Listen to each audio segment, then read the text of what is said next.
I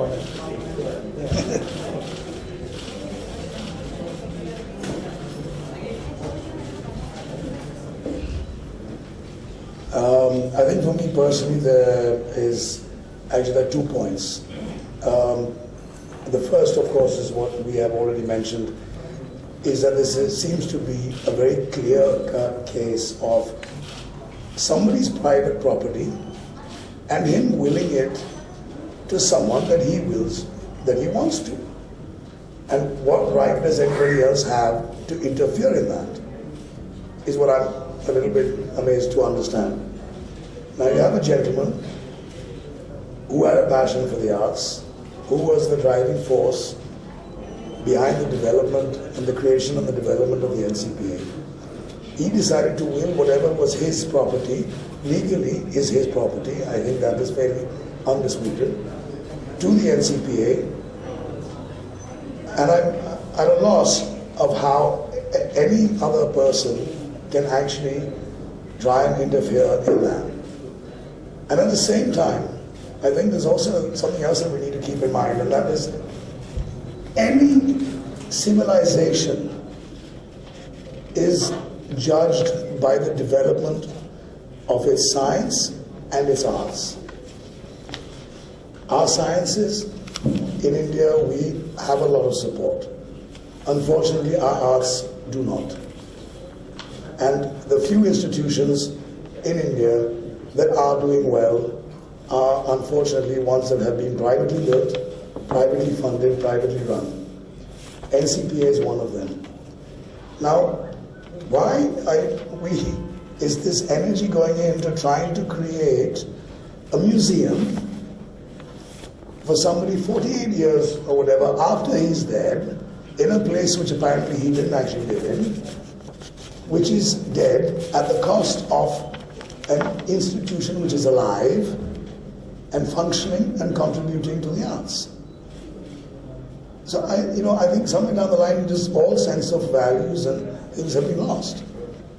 So I think it's important, and I think this person, Jamshed Bhabha's will should be honored, and we should stick to what an individual wanted to do and not interfere with it. And like Shyam said, I mean, BARC, the government has various alternative places that they can develop a museum for Homi Bhabha. But why do it at the cost of the NCPA? Raising funds for us is a nightmare. And the government doesn't support us. They have other issues. This is not a fight about the government should support us, but when there is an opportunity, why interfere with it? That's my mind.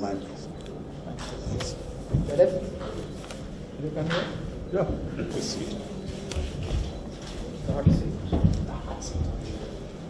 Well, very good afternoon to you all. Thank you all very much for coming here.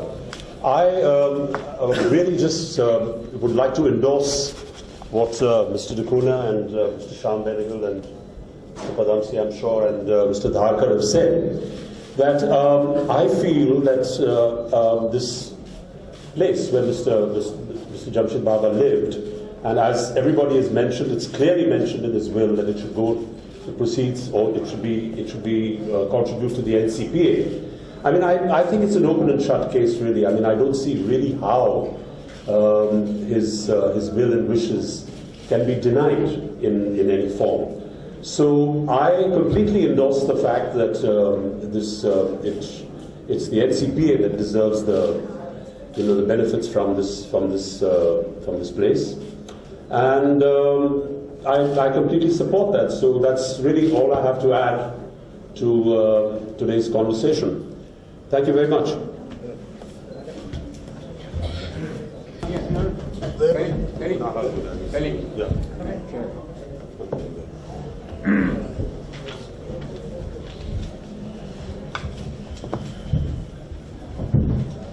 Friends, having been involved right at the beginning from the NCPA's inauguration, and having been on several committees at the NCPA, I can tell you the biggest problem with the NCPA, like many cultural organizations, is funds. They've been struggling and struggling and struggling for funds.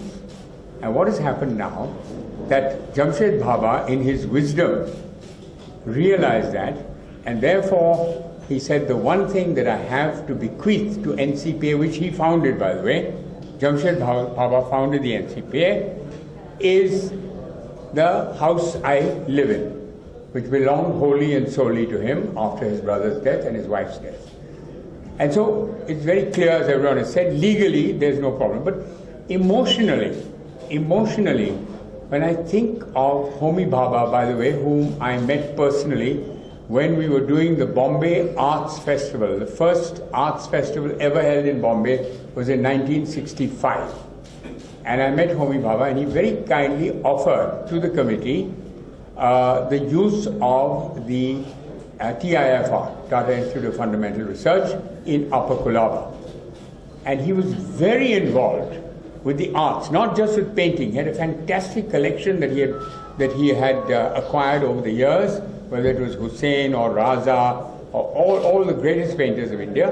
But in addition, he was very involved, and therefore a theatre was built in his name after he passed on, the Homi Bhabha Theatre. And in other words, Homi Bhabha is very well remembered also for his cultural activity, in addition, of course, to the Bhabha atomic energy research. And so I feel very strongly, as a person in the arts, that NCPA has contributed enormously to the cultural life of this city, and I would say nationally, because these plays are talked about in every city in India, in every town in India. And if people think it's only to do with high culture or whatever you might call it, no. Every year, NCPA has 2 Marathi festivals of song and dance. Every year has 2 Gujarati festivals of song and dance, 1 Bengali musical evening, and 5 Hindi festivals of music and theatre. And so I say that here is something which Justin said, and a lot of it, is a living thing. It is not just a museum, because museums always strike you as where you go to see the past. This is the current. This is the live.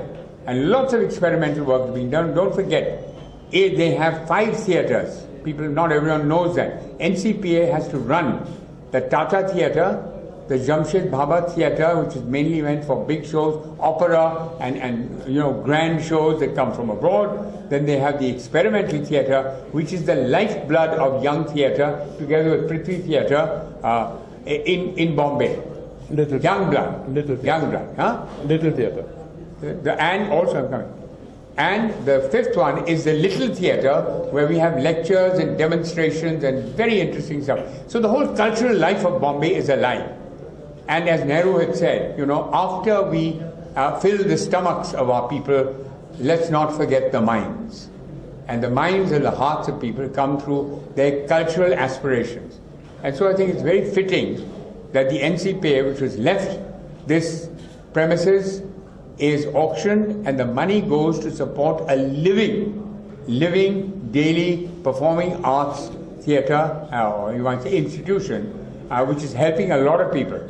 And just would like to end off by saying that Homi and Jamshed were both people of the arts. The whole family came from a very strong cultural background. And so I say that why is this being ignored? Science is being funded by the government, right, left and center, and thank God. I'm saying that's excellent. Here is one opportunity to fund an arts institution that has contributed so much to the life of arts and culture, not only in Bombay, but across the country. Because the NCPA bulletin, which is circulated, is a very, very interesting, and it's talked about.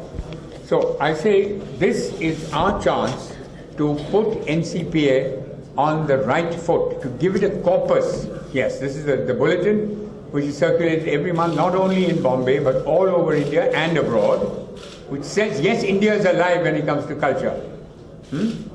And so I think the only fitting tribute to both Homi and Jamshed Bhabha is that it should be sold, and the proceeds go to don't forget, this is a public trust, the NCPA. It's not owned by individuals. It's a public trust, and the funds go there to continue the excellent work they've been doing all this time. Thank you. Anil?